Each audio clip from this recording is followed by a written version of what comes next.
Hey, how you guys doing? Thanks for thanks for being flexible here with me. We're rolling out a few cool new things here at the Market Center with Command and some of the marketing and things that we do. So, um, applicable both to people that are brand new, like maybe closer for you, John, but then also if you want to do a little bit more, Erica, that could be something interesting for you. So, stay tuned. That should That should be coming soon. So, Awesome. Thank you. yeah. Okay, well, what questions do you have today? What are we talking about?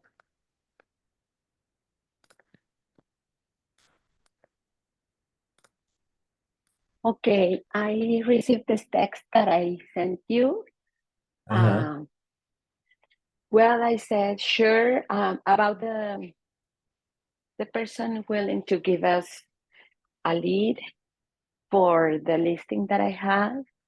But then I said, sure, how much are you thinking you want to get? And she was like, $800. So I was like, oh, I don't think it's going to work uh, because the price is not too high. And it depends. But honestly, I called the number and they didn't get back to me. It said that they weren't available, something like that. So I'm gonna try like Yeah, I have later. strong opinions on this. I bet that they let's see. Linda Kramer, Real Estate. You know what? They might be real. I would only pay a referral fee um for something like that. Typically referral fees are 25% of the commission. So um, if you want to say like, send me those people, I'll send you a referral fee if I ever close anyone, like that could be something that you do that you look at. So you're getting leads and you just follow up if they happen to close, then great. If um, if she wants you to pay her any money up front, definitely don't do that. No. There's a lot of ways, but Yeah. and then some of these some of these smaller deals might not even be worth your time. You know, like if it's a Hmm. referral fee for a $30,000 trailer, you're gonna do all Yeah. this work and like what what's your commission? $1,000 that then you have to pay 25% referral fee, so you're 750 and then we split it. So you're making 300-ish bucks. Like that's not worth it. So I wouldn't worry too Exactly. much about those very small leads. But Hmm. if it is someone buying a $400,000 house, Yeah, that it's different. 12,000 of commission, you send $3,000 to the referral agent, leaving 9 grand, and then that's what we would split 50-50 on the team. And then Oh yeah, there's can you please 4,500. repeat that part? Am I getting it right? Because first Yep. it's what I really end up receiving, and that is what is going to be split, right? Yep. So the way that it works is the referral fee comes off top. So let's say that it's Oh, twelve thousand okay. dollars commission, and we take that right off the top. $3,000 would go to the referring agent, in this case, Linda, Okay. right? And then Hmm. what's left over with that extra $9,000, that's what we split 50-50. So you get 4,500, we get 4,500, and that's how it would work. So on the bigger deals, it's definitely worth it. So I would say jump in on anything like that. Text Linda back and be Okay, like, like I'd with the love to other help out. friend. Hmm. I love talking to Spanish speakers and see kind of just where it goes. Okay, great. Yeah, Erica, that's I really swear good I to know texted you because back I have been yesterday. doing the phone calls for the other agent. You remember my friend from Hmm. another brokerage. So yeah, nothing has worked out. So it's like, but I didn't have this clear. So Yep. thank you so much. Yep. And then as Yeah. for office space lease, I would just double check with the person that's having you fill that out, the landlord. Because it is going to be a company that's renting it, but sometimes they want an individual who's um like on the lease. So typically this would be like the owner of the company or someone like that that would Hmm. it would Yeah, almost be and reliable. I found really interesting information about that because even for them as a landlord, uh, it is convenient to rent to this is a nonprofit organization. Mm, So it is part of the negotiation that they can have, like, as they are the owners of the building, they can have tax credit because of them renting to a nonprofit. So yeah, I understand the part that sometimes they want to know the person or have one person. Uh, it would be more like if it was a business and to see how well I found in the AI conversation. So it is really interesting. I really need to like talk more with Courtney and Ben definitely because it's gonna be part of the tools to negotiate. That yeah. they are a nonprofit and that they could do, yeah, like it's considered like a charitable part of on their side because they are the owners. Yeah, that would be awesome. As a landlord, if I could my books look like I lose money every single month because there's depreciation and mortgage interest and all of these things. If you could have those as losses and something with the charity, then it would look like you make way less money. You'd be able to write a ton of that off on taxes and then actually make money as well. So Yes, seems like it could be a yes. great win-win. Exactly. I know it.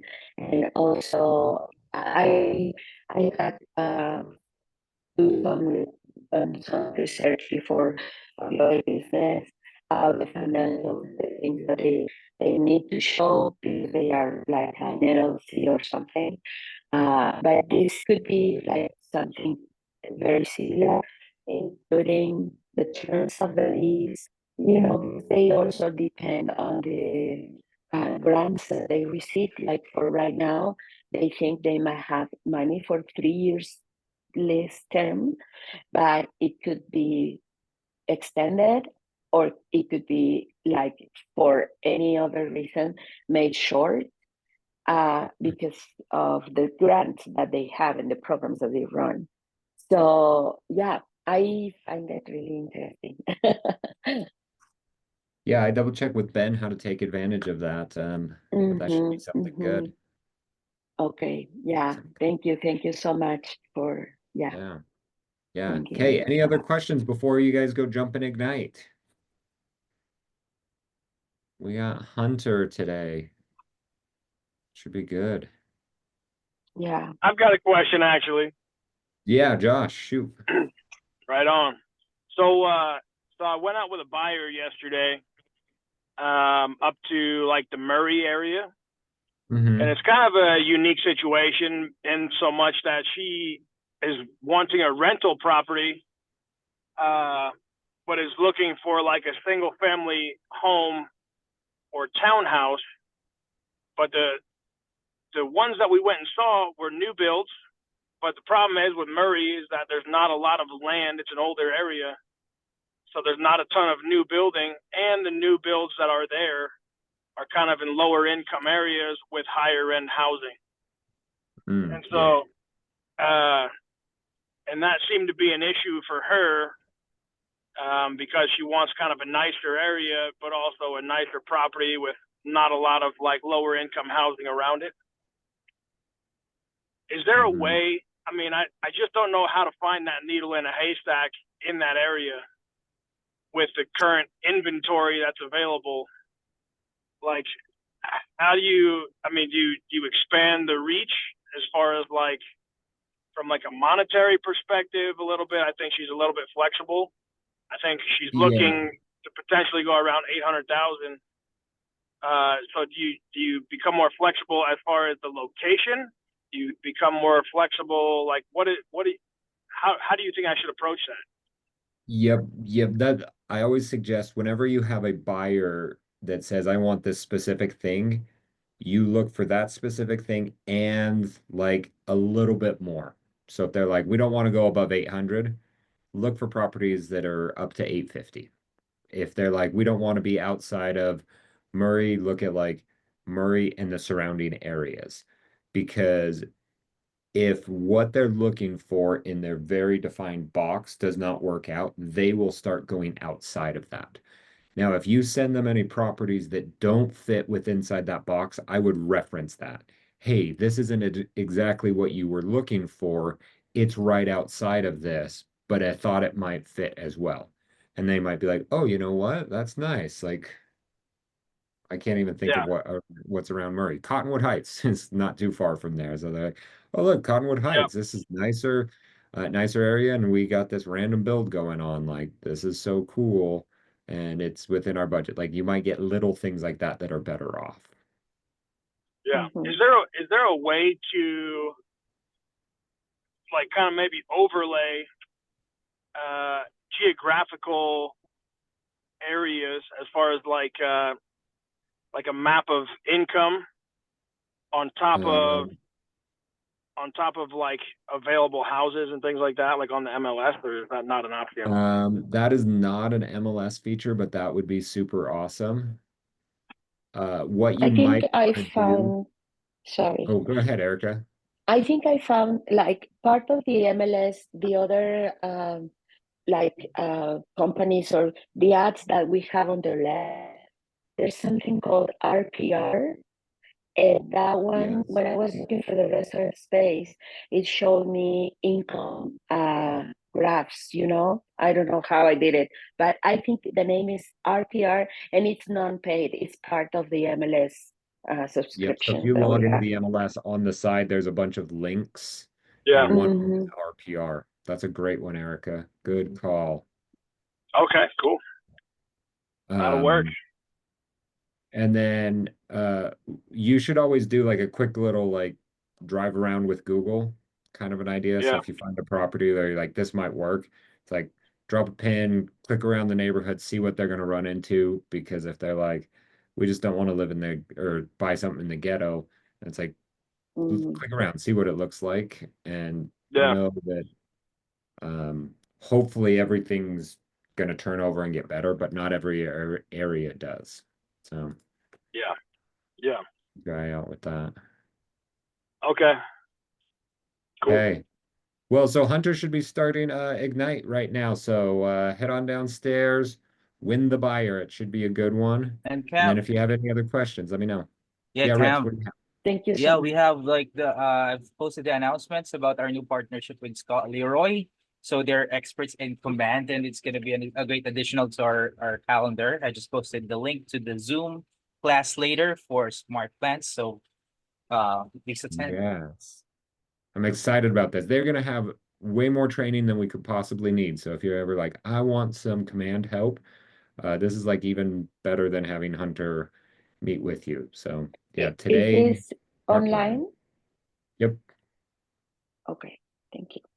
fine on I Zoom. have a It's a dentist live appointment, class with so a live instructor, so you can ask questions and things as you need, yeah, hopefully.